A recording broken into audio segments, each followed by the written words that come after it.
O que acontece quando o criador não pode mais criar? Será que a sua criação acaba ou morre? Ou é capaz de continuá-la nas mãos de outras pessoas? No curso da história das obras de ficção, temos vários exemplos de quando obras não tinham mais o toque de seu criador. Isso pode acontecer, por exemplo, por um atraso, como vemos na série de Game of Thrones, que da primeira à quarta temporada ela é totalmente adaptada nos livros de George R. R. Martin, sendo que da quinta pra frente foi só o produto da mente dos showrunners da série, fazendo com que gradualmente ela se tornasse outra coisa. E isso aconteceu porque a produção da série era muito mais rápida do que o processo criativo de escrita de Martin, que não quis apressar as coisas só para ter material para a série adaptar. Podemos ver casos também de quando o criador abandona sua criação, um dos maiores exemplos sendo Takehiko Inoue, um gênio dos mangás, abandonando sua obra-prima Vagabond por ser perfeccionista demais e achar que não consegue continuar essa história com a perfeição que queria. E é claro que temos o caso mais trágico, que é quando o criador morre durante a sua criação. E um dos exemplos mais recentes disso é do filme Vitória, com a Fernanda Montenegro, que foi bastante falado, principalmente depois da projeção de Ainda Estou Aqui, com a sua filha, Fernanda Torres, na qual o diretor do filme, o Breno Silveira, morreu no período ali durante as filmagens do filme. E esse último caso, quando o criador morre antes de completar sua obra,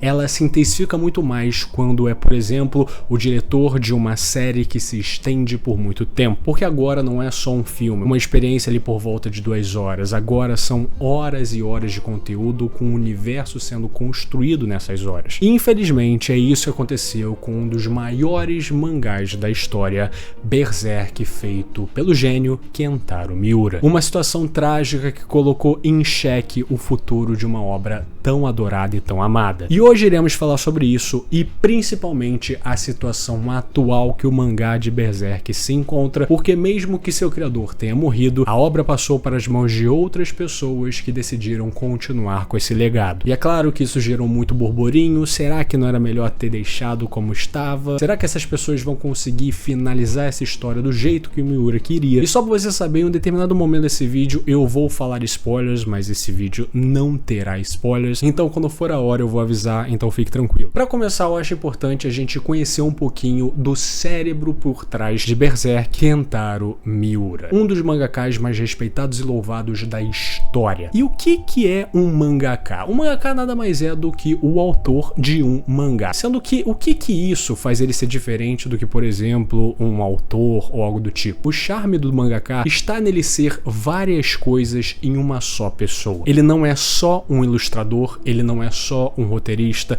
ele não é só um diretor, ele não é só um escritor, um autor, um poeta, ele é tudo em um só. E Kentaro Miura começou sua vida na indústria sendo assistente de outra lenda chamado George Morikawa, o autor de Hajime no Ippo, sendo que depois de seu tempo de assistente, ele começa sua carreira solo, marcada por sucessos e fracassos, como por exemplo quando ele fez a obra Futanabi, que lhe rendeu o prêmio de mangaka revelação e fez com que ele conseguisse criar uma história para ser serializada em uma revista, oficialmente. Então é nesse momento que ele fez Berserk, Não, ele fez um mangá chamado Noah, que foi simplesmente um fracasso. E quem acha que Kentaro Miura só fez Berserk tá muito enganado. Geralmente mangakas, ainda mais os mais antigos, fizeram várias obras até emplacarem a sua grande obra. Porém, 4 anos depois de seu fracasso, em 1989, é lançado pela primeira vez Berserk. E no ano seguinte é comemorado que o primeiro volume de Berserk foi concluído. O volume sendo a compilação de capítulos, geralmente 10 capítulos formam um volume. E esse primeiro volume foi considerado um sucesso limitado, ou seja, demorou para que Berserk fosse reconhecido como uma potência. E esse tipo de sucesso singelo nos primeiros anos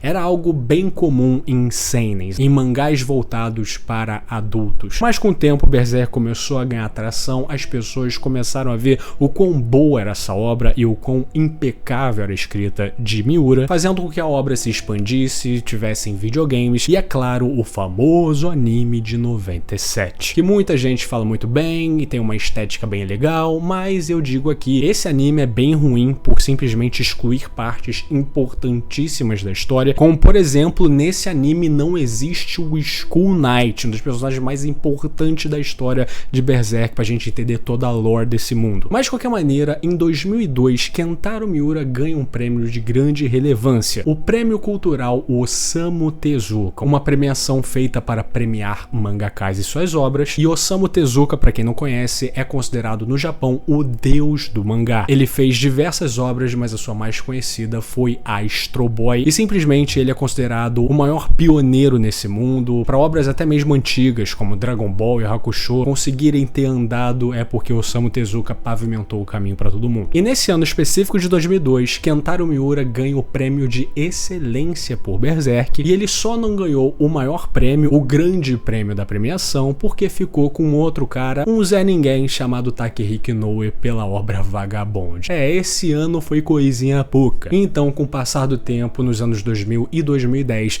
Berserk foi meio que conhecido como o mangá. Se você é uma pessoa que via animes e se interessou a ler mangás, com certeza uma das principais recomendações que você via em qualquer site era Berserk. Se tornou um dos mangás mais influentes e populares do mundo inteiro, e eu acho que eu posso até falar que é o mangá seinen mais famoso que existe. Apesar de grandes tropeços, como aquela aberração que é o anime de 2016, que, como vocês sabem, animes são uma forma muito boa de exportar essa mídia japonesa para o ocidente, e Berserk falhou muito nisso. Mas mesmo assim, o mangá era tão bom e tão imperdível, e isso era simplesmente deixado de lado quando as pessoas liam de verdade essa obra. Tá bom, já entendi qual é desse cara, porque ele era pica na indústria, mas por que Berserk é tão reverenciado? Por que Berserk é tão bom? Há um tempinho atrás eu fiz um vídeo com esse exato mesmo título. É um vídeo bem legal e recomendo você ver, mesmo sendo feito em uma época que eu era bem mais amador. Mas esse vídeo acerta muito em transmitir o que é Berserk para quem não conhece a obra. Porque quando você vê imagens de Berserk, imagens do Guts, que é o personagem principal, geralmente você vai ver aquelas caras de rage do Guts, ele com a armadura e o caralho, e superficialmente você vai pensar que Berserk é a obra sobre um cara maluco que balança uma espada do tamanho de um ônibus pra matar demônio à torta e à direita. Isso não tá errado, mas é literalmente a superfície da superfície dessa obra. Berserk é a história de Guts, um dos melhores protagonistas da ficção, que faz com que qualquer um que veja sua caminhada e os desafios que enfrenta se identifique, empatize e torça por ele. Um dos desenvolvimentos mais bonitos que você pode ver em um mangá. Além, é claro, que o universo de Berserk foi uma das grandes inspirações para o gênero Dark Fantasy, o medieval mais sombrio, que é uma estética muito presente em jogos da From Software, por exemplo, a série Dark Souls, e depois Elden Ring sendo a mais escrachada, tendo vários easter eggs referentes a Berserk. E além do Guts, essa história conta com personagens maravilhosos. Eu tenho um vídeo aqui no canal sobre o Griffith, como criar um sonho, o grande vilão de Berserk, um personagem extremamente complexo e aquele vilão que você odeia com toda a sua força, ao mesmo tempo que ele te faz pensar. Além, é claro, de outros personagens até mais secundários, como por exemplo a Farnese, que para muitos é uma das melhores personagens femininas que existe representada em um mangá, com um arco de desenvolvimento incrível. Além, é claro, da proeza única de Kentaro Miura, que é a sua arte animal, um nível de detalhes perturbador e artes magnânimas que poderiam estar em qualquer museu. Porém, mais do que isso, Berserk é muito conhecido pelas suas lições, por realmente ser uma obra que tem um poder de te moldar como ser humano. Muitas vezes essas lições são ensinadas no caminho do Guts, que é um dos personagens que mais sofreram na ficção. Ele é um fudido da vida, pensa numa situação de merda, o Guts já passou pior, e ele é continuamente colocado em merda atrás de merda, mas mesmo assim, existem certos momentos onde ele pode respirar e ter a coragem de dizer que ele é grato por tudo o que viveu e por tudo o que tem. Mesmo o universo cuspindo na cara dele, fazendo de tudo para que ele se mate, esse cara ainda tem esperança. Pessoalmente, esse lado de Berserk mexe muito comigo, tanto que eu tenho uma tatuagem desse momento. Em suma, Berserk é uma obra que consegue ser incrível tecnicamente, mas ainda assim extremamente sensível e singular, mesmo lidando com temas perturbadores e cenas viscerais a cada capítulo. Porém, mesmo quando Kentaro Miura ainda ainda era vivo, Berserk já enfrentava vários problemas. E a maioria deles eram ligados com os lançamentos dos capítulos. Porque desde 2006, Berserk tem vários problemas de hiato, da obra simplesmente parar por um tempo longo, até mesmo indeterminado, para que o autor possa se recuperar, ou até mesmo ser mais criativo e ter mais tempo a fazer suas coisas. Além de vários problemas com formatos de lançamento. Geralmente mangás, sobretudo os shonens, eles têm um lançamento semanal. Alguns outros mangás conseguem ter um lançamento de 15 em 15 dias, de 3 semanas em 3 semanas, ou até mesmo de um mês a um mês. Mas Berserk começou a ter lançamentos cada vez mais regulares e foi hiato atrás de hiato. E com o passar dos anos, isso foi cada vez mais piorando, expondo a saúde, que já estava sendo um pouco debilitada, de Kentaro Miura. Porque é aquilo que eu falei, o mangaka, ele é tudo em um só. Ele tem que se preocupar com várias coisas do processo criativo. Ele não só pensa nos diálogos e nas falas, ele tem que também desenhar os personagens e aquele universo, ainda mais com essa arte impecável. Além de dirigir o mangá em questão de storyboard, em questão de eventos, roteiro, já pensar em pontos futuros, é bem complicado. E a vasta maioria dos mangás, para não dizer 100% deles, se eles têm uma obra que se estende por algum tempo, eles vão desencadear problemas de saúde cada vez mais aparentes. Tanto problemas físicos, como problema na coluna, problema na visão, como também danos fortes no seu mental. A pressão que existe, tanto por parte da editora quanto por parte dos fãs, a necessidade de trabalhar rápido e que nem um escravo para você conseguir entregar tudo a tempo é bem complicado. E em 6 de maio de 2021, Kentaro Miura morre. E com a sua morte temos o último capítulo feito por Miura, o capítulo 364. Um capítulo que para mim é maravilhoso e que termina num cliffhanger fudido, além de um plot twist incrível. Inclusive eu falei no meu top 10 plot twist. E esse capítulo, querendo ou não, marca o fim de Berserk como conhecemos. A obra até pode continuar depois disso, mas não vai ser Berserk por Kentaro Miura. Vai ser Berserk. Então mesmo que o atual Berserk continue e cague pra caralho, se torne, por exemplo, as 2 últimas temporadas de Game of Thrones, não importa, porque o trabalho de Kentaro Miura acabou de fato no capítulo 364 e aquilo ali é Berserk. Porém, depois de um tempo desde a morte de Miura, o estúdio Gaga, o estúdio criado por Miura, decide continuar com a obra, agora com ela sendo feita pelos assistentes do Miura e seus aprendizes, além de ser supervisionada por um malandro chamado Morikoji. Esse cara é o melhor amigo do Miura e uma das poucas pessoas que sabe o que vai acontecer na obra, inclusive o seu final. Então agora entraremos no período pós-Miura e o motivo desse vídeo está sendo feito. Morikoji também é um mangaka, mas ele não tem nenhuma obra de renome assim que ele fez, porém ele é realmente o melhor amigo de Miura, inclusive um amigo de infância de Miura. Tem um relato dele que ele fala ali que na época de escola ele tinha brigado com seus pais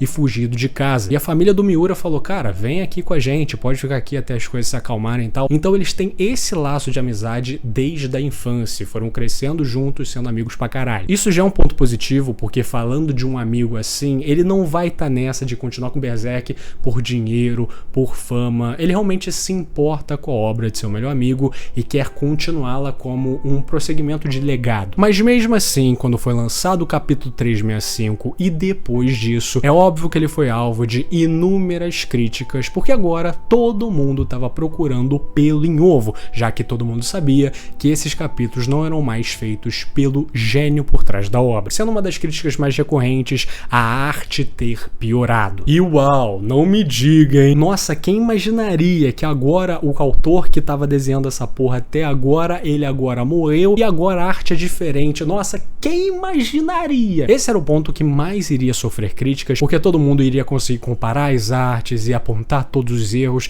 mas sinceramente eu achei que eles fizeram um trabalho fantástico tentando ali copiar o estilo do Miura, e eu, Dante aqui, não vi problema nisso, até porque eu fui ler esses capítulos sabendo que eu não ia mais ver o desenho do Miura, caralho, o cara morreu. Porém, além das artes, os novos capítulos agora tinham consideravelmente menos página e muito mais cenas de ação e poucas cenas de fala, de conversa de fato, que nós podemos considerar que é um medo meio aparente desses novos capítulos não se estenderem muito, por até mesmo a falta de confiança da galera ali, de estar com um fardo enorme nas costas e principalmente de não se arriscar a escrever diálogos e monólogos e pensamentos na qual o Miura era rei, né? E para aumentar esse cenário ainda mais, os hiatos que já eram constantes enquanto o Miura era vivo, agora eles se tornaram cada vez mais frequentes. Para vocês terem uma ideia, Miura morreu ali na metade de 2021 e o mangá voltou ali na metade de 2022. Ou seja, praticamente 3 anos aí de Berserk, né, sendo feitos aí pela visão de Morikoshi. E nesses quase 3 anos, a obra saiu do capítulo 364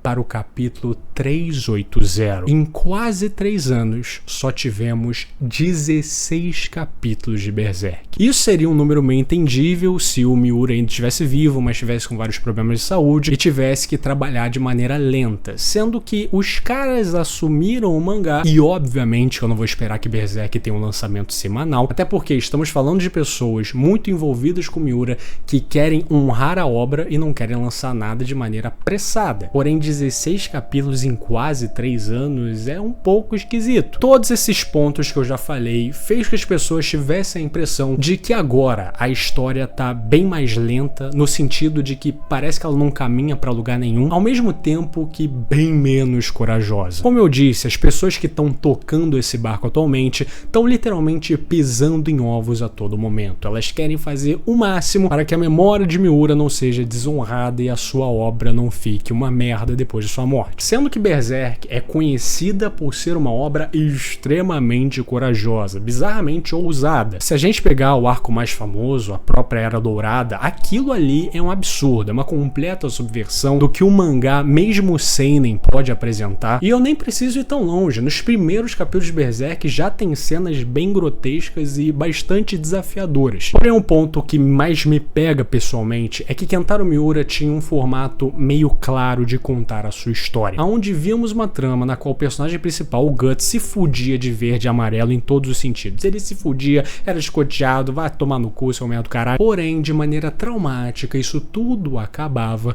e nós tínhamos pelo menos um momento, um capítulo, 2 capítulos, onde a gente podia respirar, onde a gente podia ver o fator introspectivo desses personagens e nos reconectar com ele, né? Sair daquele inferno louco e olhar para o que realmente importa, que é a essência de Berserk. Como, por exemplo, a cena que eu tenho tatuado é literalmente em um desses momentos, onde tá tudo uma merda e aí tem um momento de calmaria e, pelo amor de Deus, a vida é boa. Sendo que esses 16 capítulos é o Guts só tomando no cozinho dele. O cara só se fode e não tem paz em nenhum momento. É bem triste, na verdade. E aí isso me dá um medo muito grande de que a parada que eu considero a mais importante, a essência da obra, seja um pouco esquecida ou deixada de lado para que as tramas grandiosas tenham o seu desenvolvimento e a gente esqueça, né, desses desenvolvimentos pontuais e pessoais de personagem. Porém, uma coisa que aterroriza muitos leitores de Berserk com essa nova gestão é uma parada que já era discutida desde a época de Kentaro Miura, e esse é o momento que eu vou dar spoilers, então se você se importa com isso,